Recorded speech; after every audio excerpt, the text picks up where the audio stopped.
Hello guys, Noida के industrial belt की सड़कों पर 13 अप्रैल को काफ़ी हंगामा देखने को मिला जब प्रोटेस्टिंग फैक्ट्री वर्कर्स ने गाड़ियों में आग लगा दी, पथराव किया और पुलिस के साथ भिड़ गए।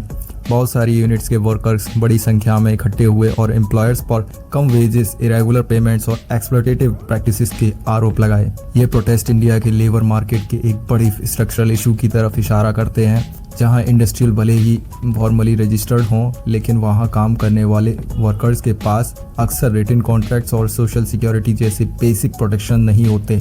डाटा दिखाता है कि नॉन एग्रीकल्चर सेक्टर्स में रेगुलर वेज और सैलरीड वर्कर्स के बीच भी इनफॉर्मेलिटी काफ़ी ज़्यादा है। 2025 में लगभग 58.2% वर्कर्स के पास कोई रिटन जॉब कॉन्ट्रैक्ट नहीं था। 51.7% वर्कर्स किसी भी सोशल सिक्योरिटी बेनिफिट्स के लिए एलिजिबल नहीं थे। इसके अलावा 47.3% वर्कर्स को पेड लीव की सुविधा नहीं मिल रही थी। इसका मतलब ये है कि फॉर्मल एस्टेब्लिशमेंट्स में काम करने वाले वर्कर्स का एक बड़ा हिस्सा in reality informally he employed है। इस इनफॉर्मलाइजेशन का असर अलग अलग स्टेट्स में अलग है। चार्ट 1 के अनुसार उत्तर प्रदेश, जहां गौतम बुद्ध नगर, नोएडा में प्रोटेस्ट हुए, वहां के हालात कई इंडिकेटर्स पर काफ़ी ख़राब हैं। स्टेट्स में लगभग 67.8% रेगुलर वर्कर्स के पास कोई रिटन कॉन्ट्रैक्ट नहीं था, 62.4% पेड लीव के लिए एलिजिबल नहीं थे और 59.2% के पास किसी भी तरह का सोशल सिक्योरिटी बेनिफिट नहीं था। इसके अलावा यूपी में 46.3% वर्कर्स ऐसे हैं जिनके पास ना तो कोई रिटन कॉन्ट्रैक्ट हैं, ना पेड लीव और ना ही सोशल सिक्योरिटी, जो सभी स्टेट्स के मुकाबले सबसे ज़्यादा प्रोपोर्शन में से एक हैं।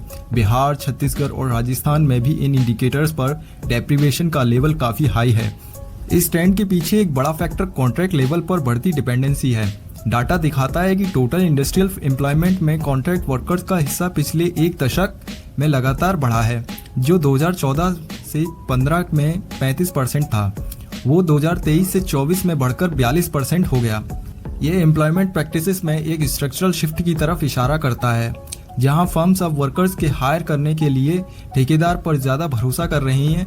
जो वर्कर्स कॉन्ट्रैक्टर्स के जरिए हायर होते हैं, उनके पास रिटन एग्रीमेंट्स, पेड लीव या एम्प्लॉयज स्टेट इंश्योरेंस जैसी सोशल सिक्योरिटी स्कीम्स होने के चांसेस बहुत कम होते हैं। Centre of Indian trade unions के प्रेसिडेंट सुदीप दत्ता ने वर्कप्लेस कंडीशन से जुड़े बड़े मुद्दों पर बात की, जैसे मुश्किल माहौल में घंटों काम करना, बेसिक फैसिलिटीज़ की कमी और कैसे कॉन्ट्रैक्ट वर्कर्स को कभी भी बिना वजह नौकरी से निकाला जाने का डर रहता है। उनका कहना है कि कॉन्ट्रैक्ट लेबर पर बढ़ती निर्भरता ने ज़मीन पर लेबर प्रोटेक्शंस के कानून को कमज़ोर कर दिया है। हालांकि मिनिमम वेजेस में बढ़ोतरी काफ़ी ज़्यादा लग रही है, लेकिन ऐसा इसलिए है क्योंकि बेस वेज ही बहुत कम है। मिसाल के तौर पर दिल्ली में अनस्किल्ड वर्कर्स की मंथली वेजेस अप्रैल 2016 में 9,568 थी, जो अप्रैल 2025 तक बढ़कर 18,456 रुपये हो गई है, यानी लगभग 92% का इजाफा हुआ। वहीं हरियाणा में 2016 से 2025 के बीच वेजेस में सिर्फ 39% बढ़ी थी, लेकिन मानेसर, फरीदाबाद और गुरुग्राम में हुई लेबर अनरेस्ट के बाद स्टेट ने पिछले साल के मुकाबले लगभग 35% रिवीजन अनाउंस किया, जिससे 2016 के से अब तक की टोटल बढ़ोतरी 88.6% हो गई है। उत्तर प्रदेश की बात करें तो अनस्किल्ड वर्कर्स की मिनिमम वेज अप्रैल 2016 में 7,107 थी, जो अप्रैल 2026 तक 11,313 पहुंची। हरियाणा ने 9 अप्रैल को जो वेज रिवीजन अनाउंस किया, उसकी वजह से नोएडा में प्रोटेस्ट शुरू हो गए, जिसने यूपी सरकार को उसी रात एक इंटरिम सॉल्यूशन निकालने पर मजबूर कर दिया। स्टेट ने नोएडा और गाजियाबाद जैसे इंडस्ट्रियल एरियाज को अनस्किल्ड वर्कर्स के लिए 21% तक की इंटरिम बढ़ोतरी का ऐलान किया, जिससे मंथली वेजेस 11,313 से बढ़कर 13,690 हो गई हैं।